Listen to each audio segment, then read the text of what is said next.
Morning भावनाने माझ्या बहिणीनो. सकाळ सकाळी उठलो मागाशी अचानक पाऊस आला म्हणताना आवाजून. आणि विषय काय झाला माहिती आहे काय, रात्री फक्त बाहेर कागद लावायचा राहिला, सगळं पाणी पाक ह्याच्या खालीपर्यंत गेले. हे सगळं पाक भिजले.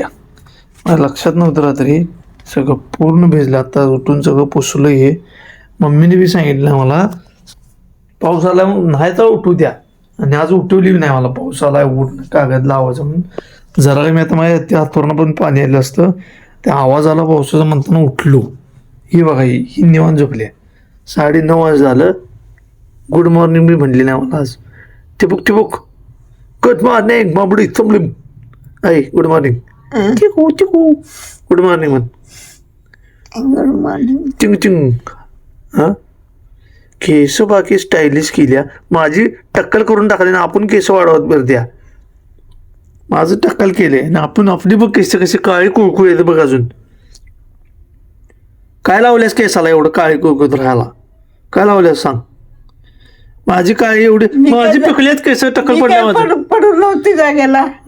पडून तू जागेला. माझी केस टक्कल पडली आणि नीट काळी करून एवढी मुठ्ठी वाढवून फिरायला. ही काळ ह्या असं कापय केस मला लावायची चिटक्या मला. माझं पप्पड आहे. चला उठा. तर आता फरशी सगळी मला ती पुसून घ्यायला पाहिजे. भावनो आणि माझ्या बहिणीनो, मला दाखवतो विषय का झाला. रोज लावतो या. हे सगळं पाणी इथनं हुमऱ्यातनं पाक इथं आत आले. रोज झोपताना लावून झोपते. आज चुकूनच बिन लावता झोपलो रात्री, तर एवढी सगळी बोंब झाली. आज काय करायचं सांगा. चला हातरून काढतो, कामा आवरतो आणि मग येतो तुमच्यापर्यंत. आता पाक ऊन आले आणि झोपल्यावर बरोबर अचानक पाठच पाऊस आला. सगळ्या गल्लीतनं बोंबलाला चिक्कुलवाडी इस्कुटवाडी करून ठेवल्या, उकरून ठेवले सगळी गल्ली आमची. पाक रात रिपीट घरात जायच तर सगळं बोंबा बोंबा. आणि दुसरा विषय, दूध आणा गेला तुमचा भाऊ. 4-5 दिवसात चाई साहेबांना करावं लागते, त्यामुळे दूध घेऊन आलो. आणि एक मिनिट, हे बघा ह्या कशा बसल्यात आमच्या आऊसाहेब. आऊसाहेब नमस्कार. हां व्यवस्थित घास, पांढरा फट्ट दिसला पाहिजे दात. हां तर मित्रांनो मी आलो, झालो आणि आलो नाही जातो आणि लगेच येतो. चहा करून आणतो आईसाहेबांना. मी आत्ता इथं बसून भांडी घासवतो काय, आणि ते ह्या इथनं कोपऱ्यातनं गोमचं अख्खं कुटुंब, अखंड गोमची फॅमिली गेल्या आणि तिथे जाऊन बसले. अक्षरशः पाणी मारून त्यासनी बाहेर बघले. अंघोळ काटा आलता माझ्या बघून. दिसतंय का बघा, थांबा दाखवतो मला. हाय तिथे कोपऱ्यात आहेत खाली, आत गेल्यात. ती होल दिसत आहे का, त्या होलात गेल्यात सगळी. पाणी मारले मी आता. पाणी मारला, अंघोळ काटा आला माझा. असली मोठी मोठी पाण्यामुळं गुम झाल्या होत्या. कुठं आली कोणाच तो पायाखालून आली वळवायला का मग बघतोय एवढा होत पाणी. सगळ्यांनी उचलून टाकलं पहिला आणि मग पाणी उचले तिच्यावर. अंगावर धडकूस, अंगावर काटा आला अजून. असं टोचा लागलो. असो गेले ते त्यांच्या वाटेनं, मी माझ्या वाटेनं. आमच्या राणी सरकार अजून नाश्ताच करायला लागल्यात. अजून 2 तास जातील आम्हाला नाश्ता करायला. अंघोळ करायचं आहे. मी आता गॅसवर पाणी ठेवले आंघोळीला. आणि एवढा नीच आहे पाऊस सांगतो मला. रात्री जो कागद जे आहेत बिन लावता झोपलेलं मी. पाऊस आला, सगळी भिजलेली फरशी पुसली मी पाटाचं उठून. आणि आता पूर्ण ऊन पडले. मी जागा आहे तर हे असं खोटापणा करतो पाऊस म्हणताना आपल्याला आवडत नाही. आज जेवायला काय माहिती आहे का भावांनी माझ्या बहिणीनं, सगळ्यात सोपी आणि सगळ्यात आवडती आपली पिवळ्या बटाट्याची भाजी, मसुराची आमटी. मला तर जेवायला वाढले. मी बी जेवणार आहे. बरेच कामं आज पेंडिंग आहेत आपली, ते आवडणार आहे. पण मला भाजी लय आवडते. मी मगाच्या 2-3 पोळी आहेत की नाही, बघा असं उचललं, असं उचलायचं यातनं. आणि मला पिवळ्या बटाट्याची भाजी लय आवडते. मी याच्यावर पण चटणी घेऊन खाते. पण तुम्हाला माहिती आहे मी स्वयंपाक खात नाही, जेवतो घरीत. छान मस्तपैकी सगळेजण जेवायला या. नाहीतर आणि म्हणणार जेवायला बोलणं एकटाच जेवायला. जेवायला या, जेवून घेतो मी. आणि नंतर सांगतो तुम्हाला काय काम आहेत. अजून माझी भरपूर आहेत कामं. तुला काय पाहिजे का नाही? हां चांगलं आहे काय आमटी?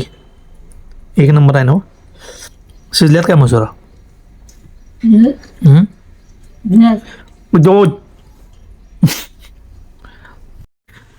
सगळं भावनो जेवून खाऊन सगळं कपाट आवरून घेतले, व्यवस्थित सगळं लावले. आता जे मॅडम इकडे झोपल्यात बघा निवांत, आणि मी जर तासभर झोपणार आहे, कारण रात्री पावसामुळे झोप झाली नाही. अचानक पाऊस आल्यामुळे उठलेलं पाटाचं पाणी झालं तर सगळ्या घरातनं. जरा काही माझ्या हातून पण पाणी आलेलं, पण आता ओकेमध्ये ऊन पडले, सगळं कपडे वाळत घातल्यात बाहेर. बघतो जरा एक तासभर पडतो, मग आई साहेबांचं बघू काय म्हणते आता आणि काय नाही. आज नवीन गोष्ट सांगणार आमच्या राणी सरकार, बघूया 4 वाजता उठल्यावर आता काय सांगतात आणि काय नाही.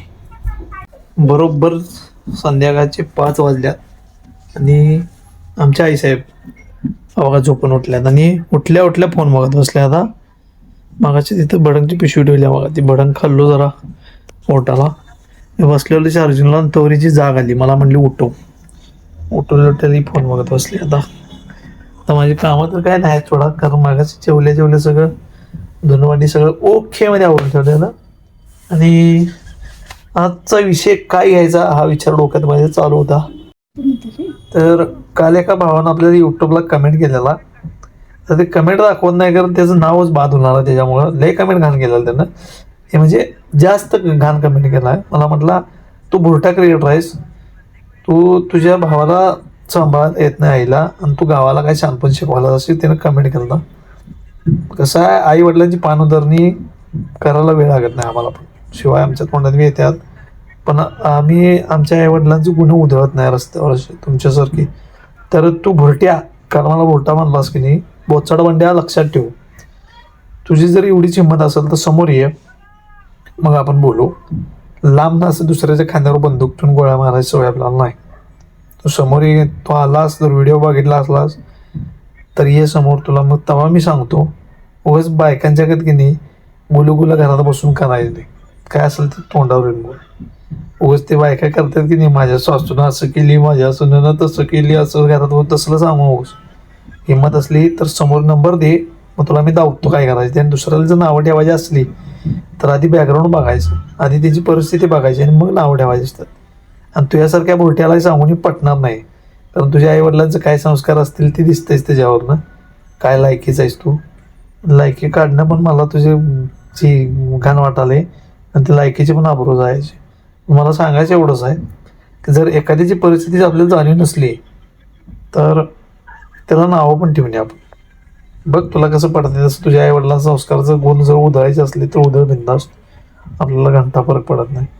पण आया बहिणी आपले व्हिडिओ बघतात, कमेंट बघतात, त्यामुळं इथनं पुढे जर तसं काही एखादी वाईट कमेंट मला दिसली तर मग माझ्या एवढा वाईट कोण नाही. मी सगळ्या बहिणींची माफी मागतो आत्ताच, कारण परत जर शिवाय आपल्या तोंडात निघल्या तर माफ करा मला. आणि असल्या बोलट्याच्यापासून तुम्ही पण लांब राहा, कारण ही कुणाला बी काय बी म्हणतात, चांगलं कमेंट करणाऱ्यासनी पण शिवा देतात. म्हणून एवढंच सांगायचं होतं मला. बाकी बघू आता, असली बोलटी रोज आधीमध्ये येतच राहतात, त्यांच्याकडे लक्ष द्यायचं नाही, पण यासनी दगडं मारायच्या पुढं पण जायचं नाही. बघतो आता काय काम आवरायचं आहे, जाऊन डबा आणि घेऊन यायचं अजून आपल्याला. चला.